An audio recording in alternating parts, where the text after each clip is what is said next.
বাড়িতে মারছে, মারে লাশটা গ্রামীণ পদ্ধতি বা নিজস্ব আমাদের পদ্ধতি রয়েছে, সেই পদ্ধতিগুলো ব্যবহার করে আমরা ময়লা আবর্জনা প্রক্রিয়াকরণের আমরা ব্যবস্থা নিচ্ছি। আপনাদের সকলকে ধন্যবাদ জানাবো। আপনারা যদি এখানে অনেক সাংবাদিক ভাইরা রয়েছে, আপনার লেখার মাধ্যমে, আপনার প্রচারের মাধ্যমে আমাদের পৌরসভার সম্মানিত অধিবাসীবৃন্দ, পৌর নাগরিকবৃন্দ তারা যদি ময়লা আবর্জনা বা অন্যান্য আইন কানুনের ক্ষেত্রে তারা মসৃণভাবে কাজ করতে পারে। সকলকে ধন্যবাদ জানিয়ে আমার কথা শেষ করছি। আর এই যে চমৎকার একটি কাজ যে একসঙ্গে প্রায় 25টি এখানে নতুন ভ্যান এবং সেই সাথে ময়লা তোলার জন্য যে অন্যান্য উপাদানগুলো প্রয়োজন, উপকরণ প্রয়োজন, সেগুলো আজকে সংযোজন করে এই পরিচ্ছন্ন কাজ জোরদার করার জন্য যেসব যন্ত্রপাতি প্রদান করা হচ্ছে সেই কাজের আমি শুভ উদ্বোধন ঘোষণা করছি। স্বাস্থ্যই সকল সুখের মূল। আপনি স্বাস্থ্য যদি ভালো রাখতে চান তাহলে পরিবেশের যত্ন নিতে হবে।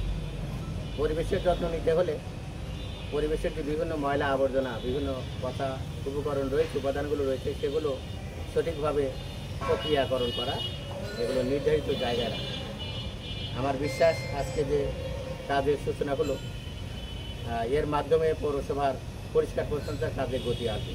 উদাহরণস্বরূপ আমি বলতে পারি, জনাব মোহাম্মদ রিয়াজউদ্দিন সাহেব যখন প্রশাসক হিসেবে পৌরসভায় দায়িত্ব গ্রহণ করেন 6-7 মাস আগে, তখন এই পৌরসভায় মাত্র 3টি বা 4টি ভাঙা ট্রাক ছিল।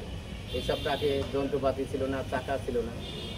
বর্তমানে পৌরসভায় 12টি ময়লা আবর্জনা ফেলার জন্য সুন্দর ট্রাক এখানে সংযোজন করা হয়েছে। এগুলো চাকা বা অন্যান্য যন্ত্রপাতিগুলো পরিবর্তন করে গাড়িগুলোকে সচল করা হয়েছে। আপনারা দেখতে পাচ্ছেন আজকে এখানে নতুন গাড়ি তারা নিজেরাই পৌরসভার অর্থে এটি তৈরি করেছে।